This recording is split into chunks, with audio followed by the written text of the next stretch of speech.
Hi കൂട്ടുകാരെ, പുതിയൊരു വീഡിയോയിലേക്ക് എല്ലാവർക്കും സ്വാഗതം. അങ്ങനെ ഗൗതമിൻ്റെ കാല് പിടിച്ച് കരയേണ്ട ആ അവസ്ഥ തന്നെ ശിവാനിക്ക് വരികയാണ് കേട്ടോ. അങ്ങനെ ശിവാനിയോട് പറയാണ്, അതെ നീ ഇവിടെ നിന്നെ സഹായിക്കാൻ ആകെ ഒരാളുള്ളൂ, ഗൗതമിനെ വിളിക്കുക. അപ്പോൾ രേണുക അത് തിരുത്തി പറയാണല്ലോ, അല്ലല്ല ഗൗതമിനെ വിളിച്ചിട്ട് കാര്യമില്ല, കാരണം എന്താണെന്ന് വെച്ചാൽ അവനും നിധിയും കൂടി ചെയ്ത പ്ലാനാണെന്ന്. നീ മോളെ CKCക്ക് വിളിക്കെന്ന് പറയുന്നത് കേട്ടോ. അങ്ങനെ ഈ സമയം CKCക്ക് വിളിക്കുകയാണ്.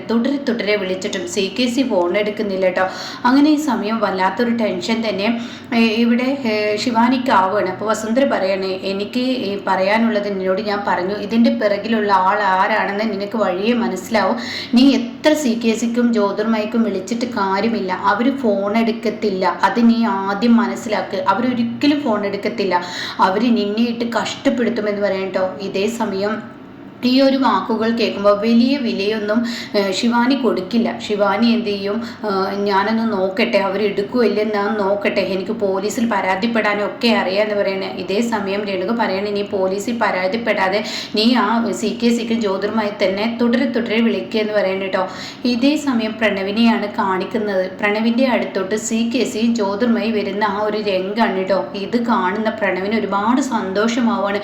പ്രണവ് ആശ്വാസത്തോടു കൂടി അങ്കിൾ എന്നെ രക്ഷകനായി എത്തിയില്ലേ, ആ ഗൗതമിൻ്റെ പണിയാണെന്ന് തോന്നുന്നു, അവനെ വായിൽ തോന്നിയതൊക്കെ ഞാൻ വിളിച്ചു പറഞ്ഞത് കൊണ്ടാണ് തോന്നുന്നു അവൻ എന്നെ ഈ ഗുണ്ടകളെ കൊണ്ട് കെട്ടിയിട്ടിരിക്കുന്നതെന്ന് പറയട്ടോ. ഇതേ സമയം CKCയുടെ മുഖഭാവം ഇങ്ങനെ മാറിക്കൊണ്ടിരിക്കുകയാണ്. അങ്കിൾ എവന്മാരൊക്കെ അടിച്ചു തുരത്തി എന്നെ രക്ഷപ്പെടുത്തു, അങ്കിൾ തന്നെയാണ് എന്നെ രക്ഷകനായി വീണ്ടും വന്നതെന്ന് പറയുമ്പോൾ CKC എന്നെ ചിരിക്കുകയാണ്. ഈ ചിരി കാണുന്ന പ്രണവ്, എന്താ അങ്കിളെ എന്നോട് ഇങ്ങനെ പെരുമാറുന്ന. അപ്പോഴും ഇപ്പുറത്ത് ഹരി അവിടെ നിൽക്കുന്നുണ്ടാവും കേട്ടോ. ഈ ഒരു സംഭാഷണം പെട്ടെന്ന് ഗൗതമിന് വിളിക്കുകയാണ്. ഗൗതം ഇവിടെ ആ CKCയും ജ്യോതിർമയും എത്തിയിട്ടുണ്ടെന്ന് പറയാണ്. എന്നാൽ നീ അവരെ ഫോളോ ചെയ്യേ, എന്താ അവർ ചെയ്യുന്നതെന്ന് നോക്ക്, ഒരിക്കലും പ്രണവിൻ്റെ മേലൊരു നുള്ളു മണ്ണ് പോലും വീഴാതെയുള്ള കാര്യങ്ങളായിരിക്കണം ചെയ്യേണ്ടതെന്ന് പറയുന്നുണ്ട് കേട്ടോ. ആ സമയം കാണാൻ ഉടൻ തന്നെ ഗുണ്ടകളോട് CKC പറയുന്നു, ഇവൻ്റെ കൂടെ അവളെയും കൂടി പിടിക്കാൻ പറഞ്ഞതല്ലേ, എന്താ നിങ്ങൾക്ക് തെറ്റിപ്പോയത് എന്നിങ്ങനെ ശിവാനിയെ കുറിച്ച് പറയുന്നത് കേൾക്കുമ്പോൾ പ്രണവ് ആകെ ഞെട്ടിപ്പോവാണ്. അങ്കിളിപ്പോൾ എന്താ പറഞ്ഞത്? എടാ നീ എന്താടാ വിചാരിച്ചത്? നീയും നിന്റെ ഭാര്യയും ഞങ്ങൾ അങ്ങ് ദത്തെടുത്ത് മക്കളാക്കി എന്നാ നീ കരുതിയത്? അങ്കിളെ ഇത് ചീത്ത കളിയാണ് കേട്ടോ. അങ്കിൾ ഈ കളി കളിച്ചത് തീരെ ശരിയല്ല, പിന്നെ ഞാൻ എന്ത് വേണമെന്നാടാ നീ പറയുന്നത്? അത് കേൾക്കുന്ന ജ്യോതിർമയി, നീ എന്താടാ കരുതിയത്? നീയും ശിവാനിയും ഞങ്ങളുടെ വീട്ടിൽ വന്ന് താമസിച്ച് ഞങ്ങൾ നിങ്ങളെ മക്കളായി വളർത്തിയതൊക്കെ എന്തിനു വേണ്ടിയെന്ന് നീ കരുതിയത്? ഞങ്ങൾക്ക് ഈ ലക്ഷ്യത്തിലോട്ട് എത്താൻ. എന്നാൽ ആ ലക്ഷ്യത്തിലോട്ട് എത്താനുള്ള വഴികളെല്ലാം തുറന്നു കിട്ടിയപ്പോൾ, ഗൗതം എന്ന ആ ഒരു സംരംഭം തന്നെ ഇല്ലാതാക്കിയപ്പോൾ, ബിസിനസ്സിലെ മഹാ രാജാവായ ആ ഗൗതമിൻ്റെ തല വെട്ടി വീഴ്ത്തിയപ്പോൾ നീ അതിമേ അങ്ങ് കയറി പറ്റാൻ നോക്കേ. എന്താടാ നീ കരുതിയത്? എത്രയോ കാലത്തെ ആഗ്രഹമാണ് ഈ IT കമ്പനിയുമായുള്ള ഈ എംബോക്ക് കമ്പനിയുടെ 500 കോടി പ്രൊജക്റ്റ്. ആ ഒരു പ്രൊജക്റ്റ് നീ അങ്ങ് തട്ടിയെടുക്കാൻ ഞാൻ ഇങ്ങനെ നോക്കുകുത്തിയായി നിൽക്കുന്ന നീ കരുതിയത്?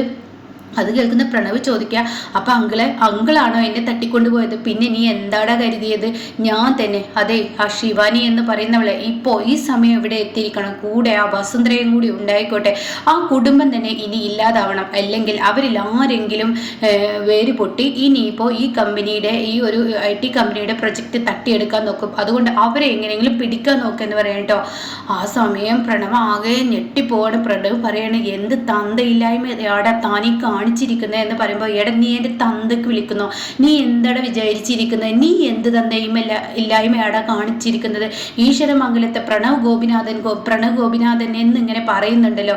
എടാ നീ ചെയ്തു വെച്ചിരിക്കുന്ന എന്താടാ? ആ ഗൗതമിൻ്റെ സ്വത്തുക്കളല്ലടാ നീ ശരിക്കും തട്ടിയെടുത്തിരിക്കുന്നത്.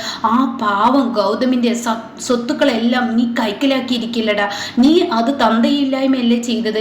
അതിന് വഴിയൊരുക്കി തന്നു എന്നുള്ള സത്യം തന്നെ നീ സ്വന്തമായി പ്രയത്നിച്ചുണ്ടാക്കിയതൊന്നല്ലല്ലോ. ഈ ഈശ്വരമംഗലത്ത് ഇതിന് മാത്രം സ്വത്തുക്കളൊന്നും ഉണ്ടായിരുന്നില്ലല്ലോ. ഗോപിനാഥനും ഒന്നും ഉണ്ടാക്കിയിട്ടില്ല. നിന്റെ ഏട്ടൻ ഗൗതം എന്ന് പറയുന്ന ആ വ്യക്തി ഉണ്ടല്ലോ, അവൻ്റെ ബുദ്ധി അപാരമാണ്, അത് പറയാതിരിക്കാൻ വയ്യ. അവനെ വെച്ച് നീ കളിക്ക എന്ന് കരുതിയിട്ടുണ്ടെങ്കിൽ ഒരിക്കലും നിനക്ക് തെറ്റിപ്പോടാ. ഒരിക്കലും ആ കളിക്ക് നിനക്ക് ഞാൻ വഴി ഒരുക്കി തരില്ലടാ. നീ എന്താ വിചാരിച്ചത്?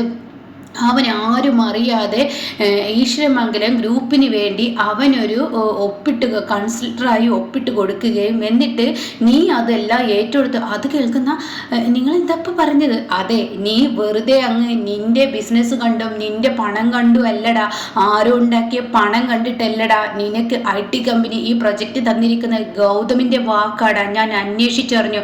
അതുകൊണ്ട് നിന്നെ ഇല്ലാതാക്കുക എന്നുള്ള ലക്ഷ്യം തന്നെയാണ് എനിക്ക് നടക്കത്തുള്ളൂ. നീ ഇനി വേണ്ട, നീ എഗ്രിമെന്റ് സൈൻ ചെയ്ത ആ ആൾ മരിച്ചു കഴിഞ്ഞാൽ പിന്നീട് പ്രശ്നമില്ല, നിന്റെ ഭാര്യയെയും ആ കുടുംബത്തെയും ഇല്ലാതാക്കാൻ എനിക്കറിയാമെന്ന് പറയുമ്പോൾ എടോ തോനെന്നെ വിടടോ എൻ്റെ ഏട്ടനെ. അതേടാ, ഞാൻ മനഃപൂർവ്വം കളിച്ചതാണ്. നിന്റെ ഏട്ടൻ ഒരു പാവമായിരുന്നു. നിന്റെ ഏട്ടൻ ബുദ്ധിരാക്ഷസനാണ്, ബിസിനസ്സിൽ ഏറ്റവും വലിയ ബുദ്ധിരാക്ഷസൻ. 500 കോടിയുടെ പ്രൊജക്റ്റ് അവൻ തട്ടിയെടുത്തവനാണ്.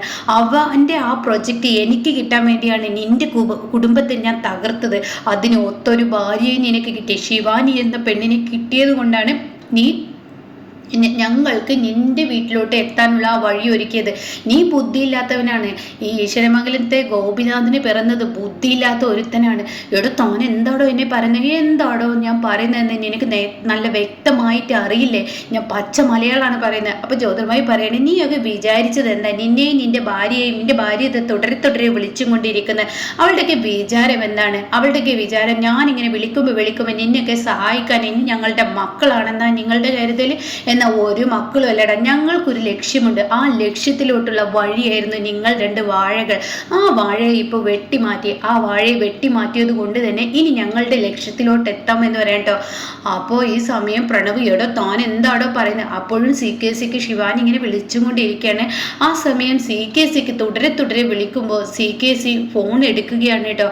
അങ്ങനെ CKC അങ്കിളെ എൻ്റെ പ്രണവിനെ നടുറൂട്ടിൽ വെച്ച് ഒരാൾ തട്ടിക്കൊണ്ടുപോയി, അങ്കിളെ രക്ഷിക്കണമെന്ന് പറയുമ്പോൾ ഉടൻ തന്നെ അതിലൂടെ വിളിച്ചു പറയാണ്, ശിവാനി എന്നെ തട്ടിയത് ആരുമല്ല CKC ആണ് എന്ന് പറയുമ്പോൾ CKC കാണിച്ചു കൊടുക്കണം കേട്ടോ. അപ്പോഴേക്കും ഒരു ബോംബുമായി പെട്ടെന്ന് ഈ പറയുന്ന പ്രണവിൻ്റെ അടുത്ത് ഇങ്ങനെ ആ കസരയുടെ അടുത്ത് സ്ഥാപിക്കുകയാണ്. എന്നിട്ട് പറയാണ്, ഇതാ നിന്റെ ഭർത്താവിനെ ഇപ്പോൾ ഇല്ലാതാക്കുവാൻ പോവുകയാണ്. അതുകൊണ്ട് എവിടെ നിന്റെ ആ വസുന്ധര എന്ന് പറയുന്നവൾ, അവളെയും കൂടി അങ്ങ് വിളിക്ക്. നിങ്ങൾ 2 പേരും ഇവനെ വന്ന് രക്ഷിച്ചോ, അല്ല എങ്കിൽ നിങ്ങൾക്ക് ഒരിക്കലും ഇനി രക്ഷയില്ല. അപ്പോൾ വസുന്ധര പറയണേ, എടോ താൻ തന്നെയാണ് ഇതിൻ്റെ പിറകിൽ കളിച്ചതെന്ന് ഇവളോട് ഞാൻ പലവട്ടം പറഞ്ഞു, പക്ഷെ ഇവള് വിശ്വസിച്ചില്ല. അല്ലെങ്കിലും ഗൗതമിന്റെ വേറൊരുത്തിയാണല്ലോ ബിസിനസ്സിലെ റാണി. നിങ്ങൾ ഈ ഒരു പ്രൊജക്റ്റ് എന്തായാലും തട്ടിയെടുക്കാൻ നോക്കുമെന്ന് എനിക്കറിയാം. അതുകൊണ്ട് തന്നെ ഈ പ്രൊജക്റ്റ് നിങ്ങളിൽ കിട്ടില്ല. അതുകൊണ്ട് മര്യാദക്ക് ഈ പ്രൊജക്റ്റിൽ നിന്ന് പിന്മാറിയാൽ നിങ്ങൾക്ക് നന്ന്, നിങ്ങളായിട്ട് പിന്മാറണം. അതുകൊണ്ട് ആ പേപ്പർ ആ കാര്യങ്ങളുമായി നിങ്ങൾ പെട്ടെന്ന് എന്നെ അരികിലോട്ട് എത്തണമെന്ന് പറയാം കേട്ടോ. ഈ സമയം ഇല്ല എങ്കിൽ ഇവൻ്റെ ജീവൻ ഞങ്ങൾ അങ്ങ് എടുത്തു വെക്കുമെന്ന് പറയണേ. ഇതേ സമയം ശിവാനി രേണുകയും പൊട്ടിക്കരയാണ്. അയ്യോ എൻ്റെ പ്രണവ് എന്ന് പറയാണ്. ആ സമയം ഫോൺ കട്ട് ചെയ്തോടെ തന്നെ വസുന്ധര പറയണേ, നിനക്ക് പകയല്ലേ? ഞാൻ വിചാരിച്ചത് ഏറ്റവും വലിയ വില്ലത്തി നിധിയായിരുന്നു എന്നാണ്. പക്ഷേ നിധി കുടുംബസ്നേഹിയാണ്. നിധിക്ക് എല്ലാവരെയും സ്നേഹിക്കാൻ അറിയാം. നിനക്ക് അങ്ങനെ ഒരു മനസ്സില്ല. നിനക്കും നിന്റെ അമ്മക്കും കുനിഷ്ഠ ബുദ്ധി മാത്രമേ ഉള്ളൂ. മറ്റുള്ളവരുടെ സ്വത്ത് തട്ടിയെടുക്കുക, മറ്റുള്ളവർക്ക് എത്രത്തോളം ദോഷം വരുന്നു അത്രത്തോളം ഉപദ്രവിക്കുക. ഇപ്പോൾ ഈ ഒരു കമ്പനി കിട്ടിയിട്ടും, അതായത് ഈ ഒരു പ്രൊജക്റ്റ് നിങ്ങളിൽ കിട്ടിയിട്ടും നിങ്ങളിപ്പോൾ എന്താ ചെയ്തത്? നിങ്ങൾ ഗൗതമിനെ വെല്ലുവിളിക്കാനാണ് പോയത്. എന്നാൽ ഞാൻ അന്വേഷിച്ചറിഞ്ഞ ഒരു കാര്യമുണ്ട്. ഈ ഒരു എഗ്രിമെന്റ് നിങ്ങളിൽ എത്തിയത് വെറുതെ ഒന്നല്ല, ഗൗതം വിചാരിച്ചത് കൊണ്ടാണ്. ഗൗതമാണ് ആ കൺസൾട്ട് ലെറ്റർ ഈ പറയുന്ന ചെയർപേഴ്സണിന് കൊടുത്തതിന് ശേഷമാണ് പ്രണവിനെ വിളിച്ചതും പ്രണവ് ഇത് അറിയരുതെന്നും അവൻ ആവശ്യപ്പെട്ടതും കൊണ്ടാണ് പ്രണവിന് ഈ ഒരു IT കമ്പനിയുടെ പ്രൊജക്റ്റ് കിട്ടിയത്. 500 കോടി നീയും നിന്റെ തള്ളയും കൂടി പറയുന്നുണ്ടല്ലോ, അത് കിട്ടിയത് ഈ പറയുന്ന നല്ല മനുഷ്യന് ഉടമയായ ഗൗതമും അതുപോലെ നിധിയും കൂടിയാണ് ഇത് ചെയ്തിരിക്കുന്നത്. പ്രണവ് ബിസിനസ്സിൽ മുന്നേറാനും 4 ആൾ അറിയേ നിങ്ങൾ ആഗ്രഹിച്ചതുപോലെ എന്നും എപ്പോഴും തല താഴ്ത്തി നിൽക്കുന്ന പ്രണവിനെ ബിസിനസ്സിൽ മുന്നേറാൻ ആരും അറിയാതെ വഴി വെട്ടിക്കൊടുത്തിരുന്നത് ഗൗതമാണ്. എന്നാൽ ഗൗതമിന്റെ സ്നേഹം നിങ്ങൾ മനസ്സിലാക്കിയില്ല. എനിക്ക് നിധിയോടുള്ള പകയായിരുന്നു, പക്ഷെ നിധിയാണ് ഇപ്പോഴത്തെ ശരിയെന്ന് എനിക്ക് മനസ്സിലായി. അതുകൊണ്ട് നിന്റെ ഭർത്താവിനെ രക്ഷിക്കണം എന്നുണ്ടെങ്കിൽ ഗൗതമിന്റെ കാല് ചെന്ന് പിടിക്കടി എന്ന് പറയുന്നത് കേട്ടോ. ആ സമയം ശിവാനി ആകെ ഷോക്കായി പോവാണ്. ഇനി ശിവാനിയെയും പിടിച്ചു കൊണ്ടുപോകും കേട്ടോ.